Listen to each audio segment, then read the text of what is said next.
So our Love in Action series, 3 sisters from across the country have been chosen to share some unique SABA experiences, things that they've been doing in their personal lives, and they'll share their experiences with us this afternoon. Our first speaker this afternoon is Sister Norma Bustillos, and she's going to share with us about light of love in the community. She's currently serving as the president of the Sathya Sai Baba Center of El Paso in Texas, and through Swami's grace, Norma has personally witnessed the miracle of life being brought back to her 2-year-old daughter, whose life was escaping her many years ago. Not surprisingly, Norma owns a life insurance company along with her husband, helping communities to understand, enroll, and stay enrolled in Obamacare. They've hired the homeless and young people without goals in their business. They hold business leadership classes for their employees using Swami's teachings, and have molded their business to be run as a human management system instead of business management. And this has helped them to flourish and succeed. Before Sister Norma comes up here, just one fun fact she was sharing with me. At the age of 16, she was going through a very hard time. She was pretty depressed. She was in her mom's car, and she was feeling really sad and upset. And at that time in her life as a teenager, she used to listen to a lot of disco music. She could show you the moves. And Swami actually appeared to her in a vision, dancing to the disco music, and enlightened her heart. So without any further delay, I'd like to ask Sister Norma to come and share with us her experience in serving the community, Light of Love. Please welcome her.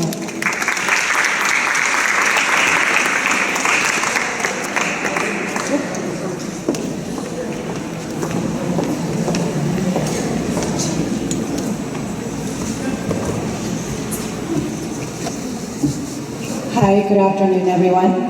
I brought my bag, because this to me is a Hard Rock Cafe bag, and it actually has the year of my birth, 1971. And being from the United States, this particular Hard Rock symbol is very much something that Americans hold dear to their hearts for a very good reason. The love all, serve all resonates in our American heritage.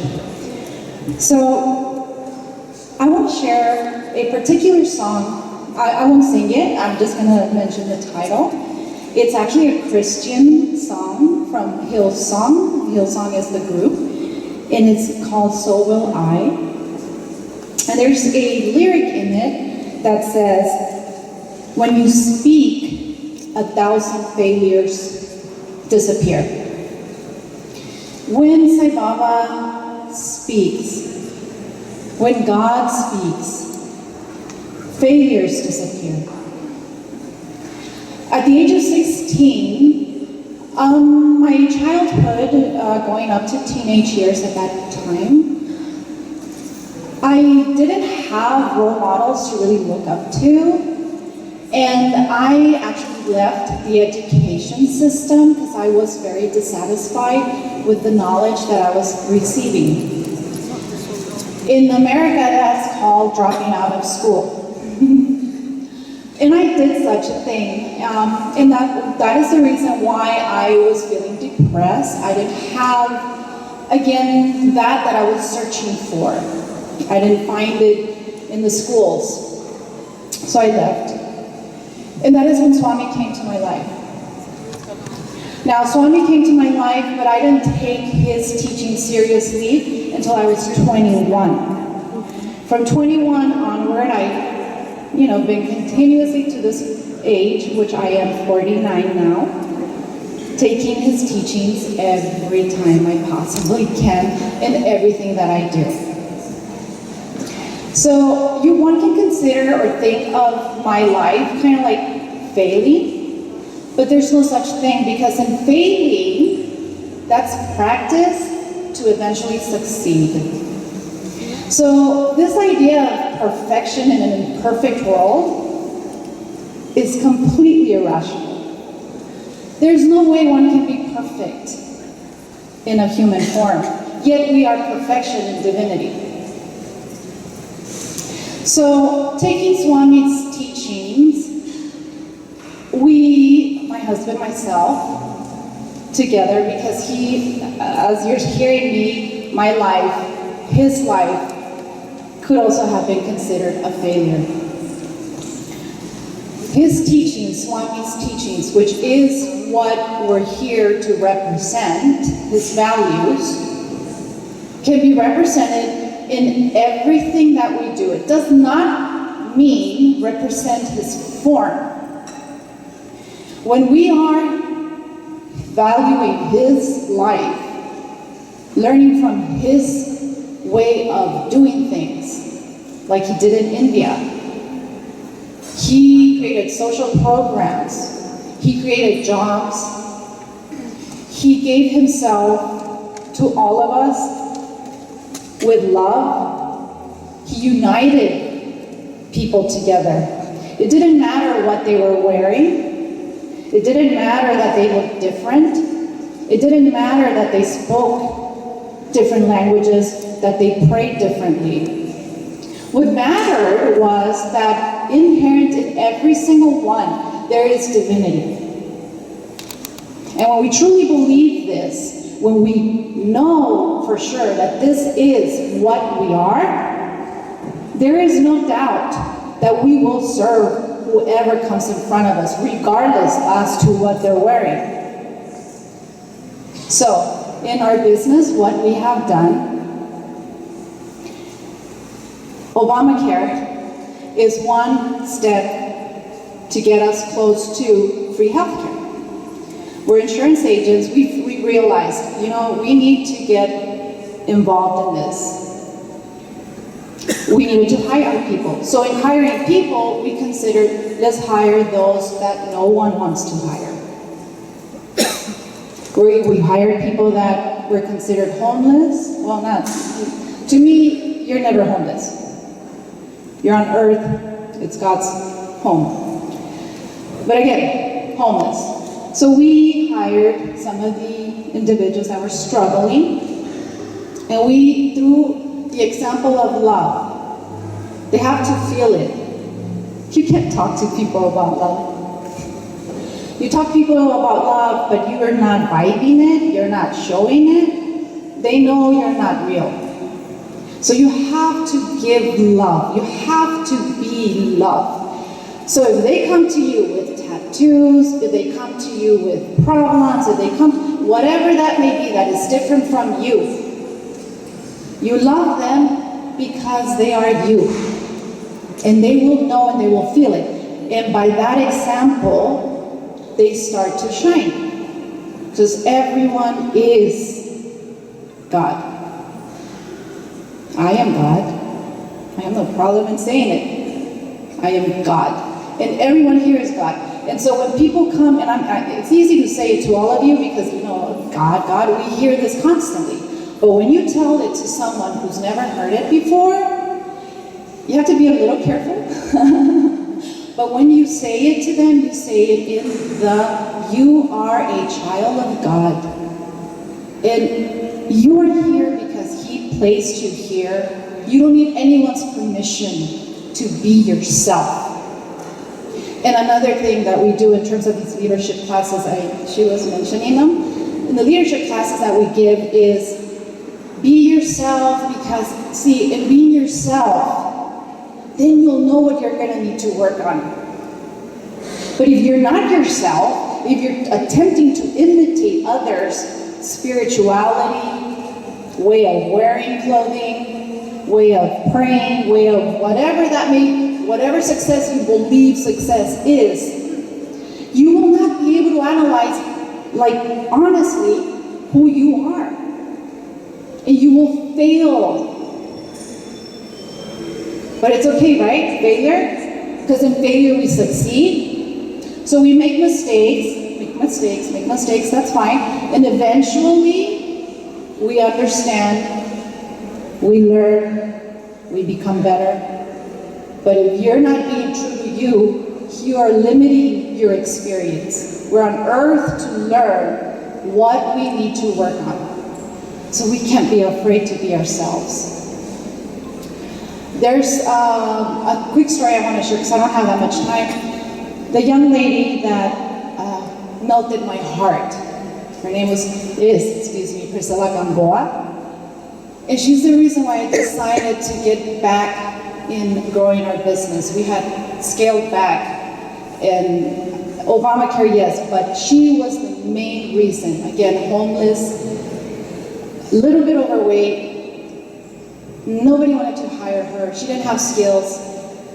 But my God, that young lady has a huge heart, amazing character, I could just feel it. And she loved, you could feel that too. And those are things that you cannot train. So when people like this come to our office and we see them caring for others, I say, you can't train anybody to do anything. It's difficult to train character. So these are the individuals we look for. In our office, you will find, because of this love between employee, employer, or between Swami and us, because of this love, people are not afraid to make mistakes, to let us know that, you know what, today is not a good day for me, I am not doing well. And the employer's like, okay, let's talk about it, let's work this out. Because in doing this for our employees, we're helping them also be good to our clients. And the clients feel it. When our clients come to our office, they have said to us that it feels very comfortable in there. And it's insurance, guys, come on, like that's ridiculous. Who feels comfortable with insurance? But here we have this amazing unity of people loving each other. It's okay to love yourself and love others. And that is what Swami has taught me. The transformation from the depressed teenage at 16 years old who dropped out of school because she knew that the education that she was getting was not getting her where she needed to be. I was rebellious, I was whatever you want to call it, but it was the right thing to do.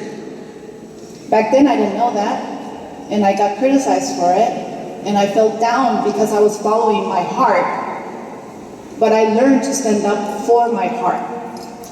I learned that I must and will do what I must do to follow that heart so I may be able to serve.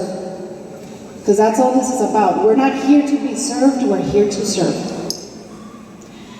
We as women do that every single day of our lives. We're constantly serving. We are servants. And we should feel very grateful to have the opportunity to serve.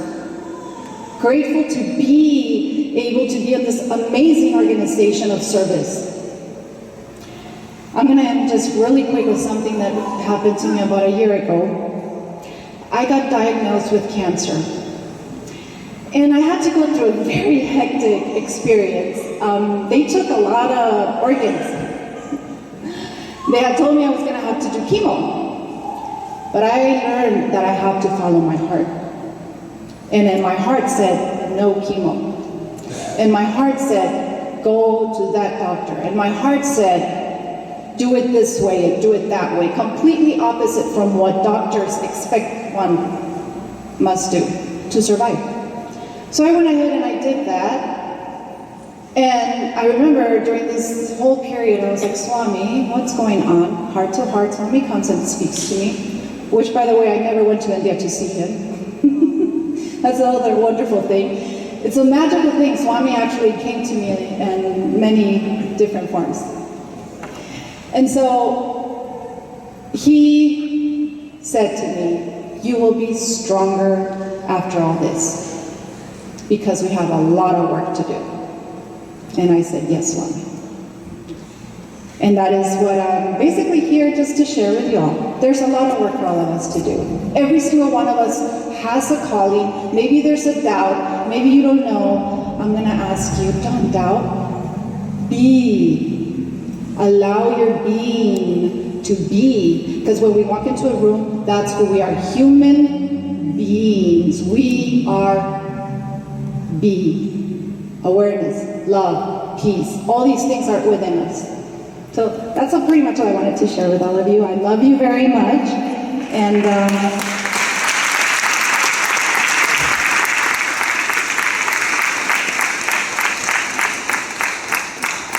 maybe we all hold hands in spirit and continue Swami's mission. America needs us. We're here for a reason, and we have to share his values, not so much his form. Sai Ram.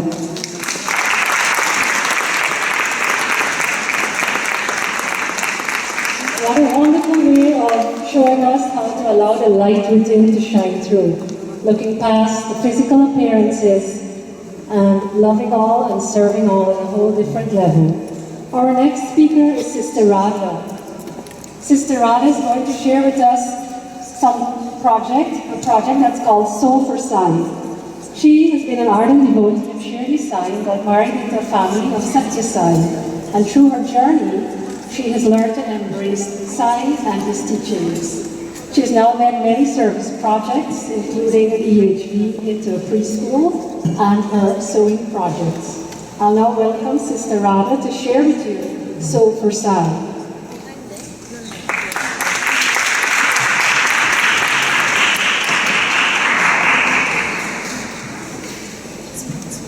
Offering myself at the lotus feet of our beloved Bhagavan, Sai Ram, all of you. In East Brunswick Center, when kids have SSC and adult study circle, we also have an ongoing sewing seva, where it all started with a group of women.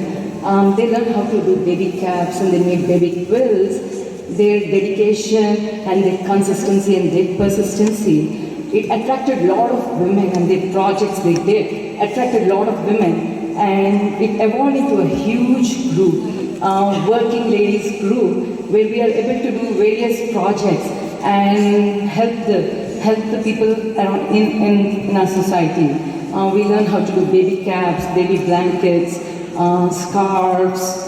We learn crochet, knit, different skill set. But people who walked in, they don't know how to do anything. Their love for Swami and the willingness to learn made them learn those skills, and they were part of a noble cause.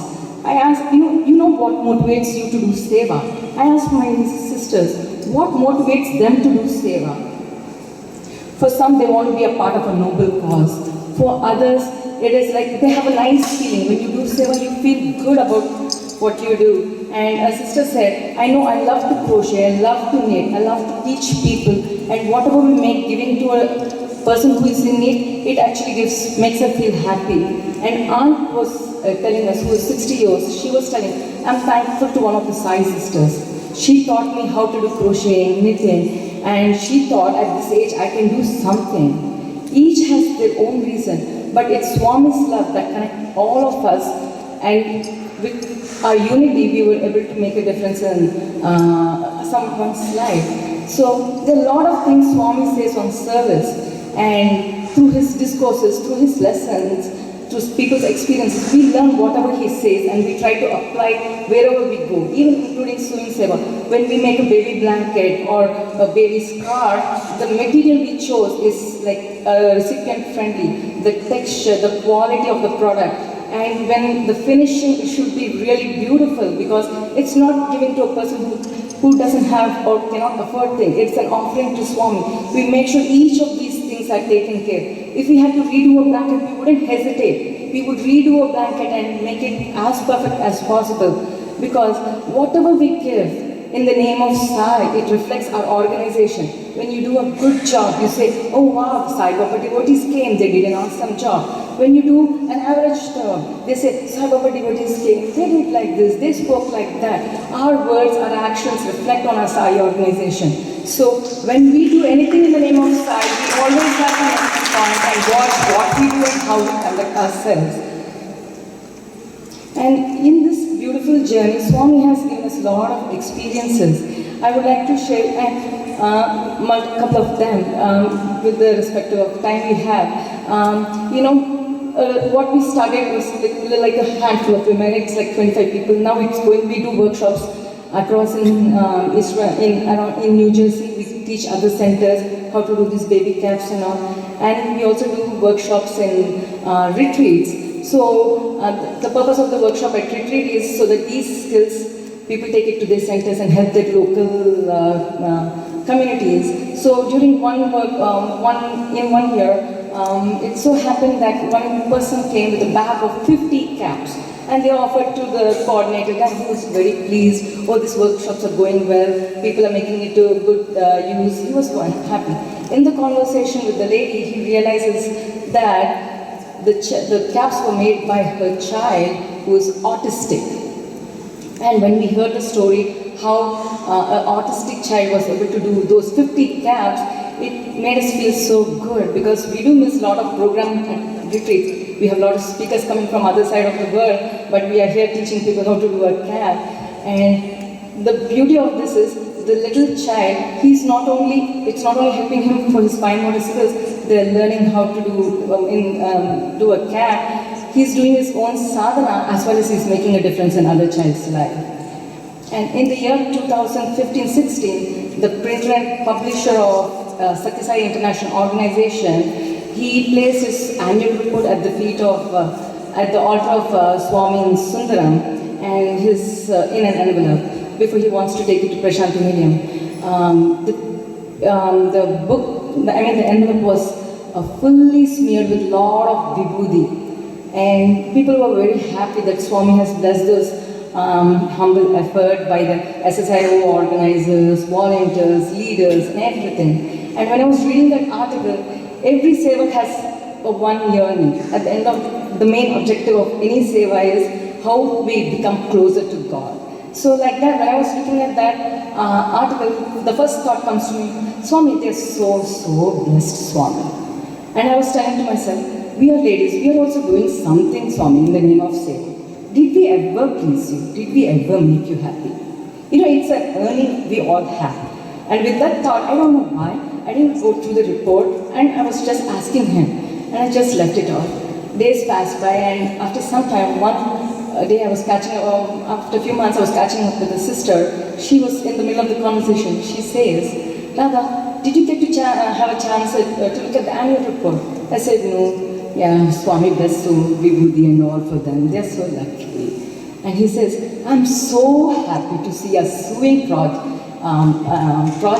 in the International Sathya Sai Organization annual report. Sewing project in International Sathya Sai Organization report is something I never dreamed of, or we never thought about it. Our earnings only to win the grace of Lord. No other, we never have any other agenda or anything. So Swami takes care of your inner earning even before the thought even arises. The beauty is that, and it already was taken place. I was just saying after when everything was there. That's how well Swami takes care of each and everything in our life. And you know, many people celebrate birthdays. They do, when they're turning 16, they have a huge party, a lot of things. Like some people buy nice gowns, some people do so many wonderful things.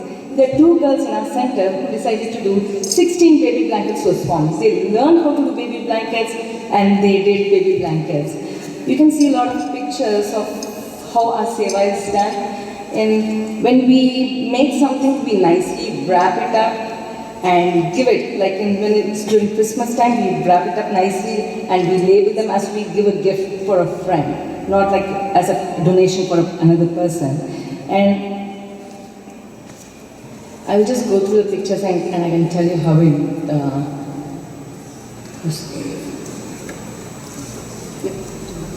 okay. You can see a lot of workshops are also being done. The workshops like how to do a sewing, how to stitch a baby blanket, and how to make a baby cap. We conduct workshops as and when necessary, so many people can participate, because we want kids to participate, we want teachers to participate, we want everybody to take those and do at their own convenience. So we did workshops and also to make so everybody can participate in that seva and be part of this noble cause. I sincerely thank Swami for giving this opportunity. Seva is a means of reaching God. Choose whatever way you want, so we can all become one step closer to God. Jai Sai Ram.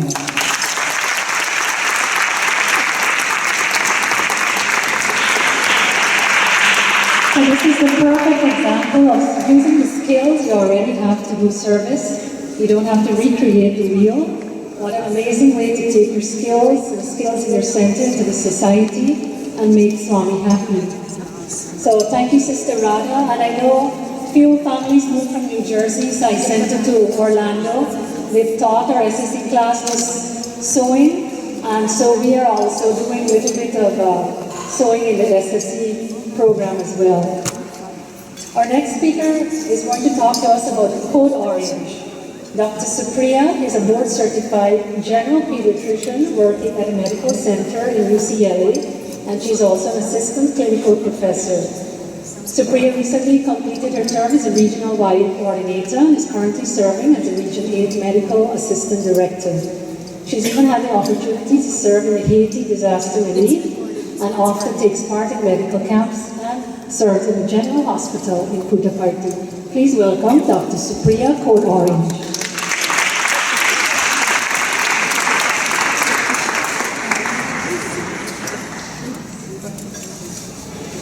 My most loving pronouns of the Divine Lotus of our most beloved Swami. Respected elders, dear sisters, a loving Sairam to all of you. It's nice to see so many youth here. I actually remember close to 15 years ago, I had a chance to visit the super specialty hospital in Puttaparthi. It's truly a temple of healing, and I had a small desire that I wanted to be a doctor and work in Swami's hospital. I was an engineering student at the time, so it was a total change in career path, total change in courses, but I really wanted to work in Swami's hospital. And 15 years later, he let that opportunity happen. I was able to work in his general hospital as a pediatrician. In my humble opinion, I feel it's true. Swami does not call the qualified, but he qualifies the called. And I am so grateful to him for calling me and for qualifying me also.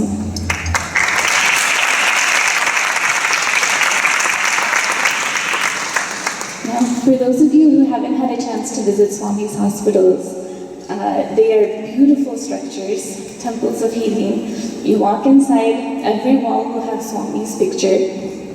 Every patient that gets admitted, you put vibhuti on their forehead, you put vibhuti on their chest. You tell the parents, pray to Swami for a speedy recovery. The full hospital is full of faith in Swami. Even patients, as they come to you, they'll start and end every sentence with Sairam. They'll say, Sairam Dalgu Sairam, Sairam Jodam Sairam. Essentially, Sairam cough Sairam, Sairam fever Sairam. They come to you, they come to the hospital, not because of the faith that they have in the doctors there, but that the faith that they have in Swami. No matter what treatment they get, however they are seen, they are full of that faith and that love for Swami. It's such a wonderful experience being able to work in a place where you truly feel that you are not the doer, but it's truly Swami who is the doer. And you feel so blessed to be given an opportunity to be his instrument. Not just in Puttaparthi, but in places as remote as Haiti, Mozambique, tribal parts of India, Swami has told me to expand my heart. While visiting these places, you see that Swami's love has no boundaries. Swami's love has touched all people, big and small. We might feel that, sometimes when we do service activities, we feel that we are the ones that are helping somebody in need. But what I have come to experience is Swami is looking after each and every person. Every meal that they, breakfast, lunch, dinner, each and every person's health. We might be given an opportunity to provide that meal to them or to give them medicines for 1 week. but it's Swami's responsibility, and he's taking care of each and every person, each and every single day. What a great opportunity it is for us when we have that chance to experience that love, that interconnectedness with other people. And it really helps expand our hearts when we have these experiences. Back in the US, I tried to hold on to Swami at work. Here at hospitals, we have a alerting system called codes. So if you have a code red, it might mean that there's a fire someplace. If you have a code blue, that you have a patient in cardiopulmonary arrest, that their heart and lungs have stopped working. So you alert the necessary team to come and help you. So I came up with my own code as I was in residency. It was called Code Orange. And you can imagine who I was trying to alert. So in any difficult situation, I would call my Code Orange, and that would be my alerting system for Swami to come help. One situation was when I was a senior resident. We had a 10-year-old patient who had recently received a heart transplant. She was actually doing pretty well and was ready to go home that day. And all of a sudden, her lungs started filling up with fluid, and we weren't sure why this was happening. We had tried different medications, they weren't helping. We ended up having to transfer to the ICU. I had called my Code Orange. So, despite everything that was being done, her oxygen levels continued to drop, even her being on a ventilator.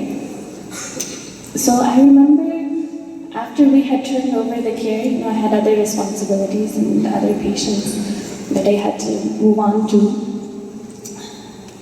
And I remember seeing the parents in the hallway, and I had looked at the time, so I had seen it was 3:15. But I had just told them, I'm praying for her. Just shocked, not sure, what was going on, why it was going on. But I just told them, I'm just praying for her.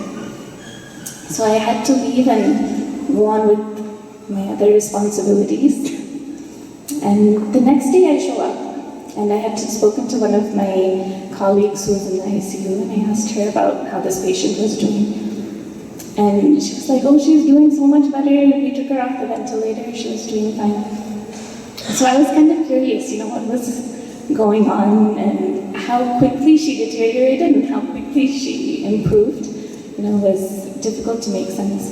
So we have a way of looking back, and we can see all the vital signs. If they're in the ICU, you can see them time by time. And I had looked back, and exactly, because I had looked at the clock, exactly at 3:15, you can see the oxygen saturations had dropped to about 40-50%. And right at that time, it started climbing. 60%, 70%, 80%. Over 90%. And she had improved to a point that they were able to take her off the ventilator.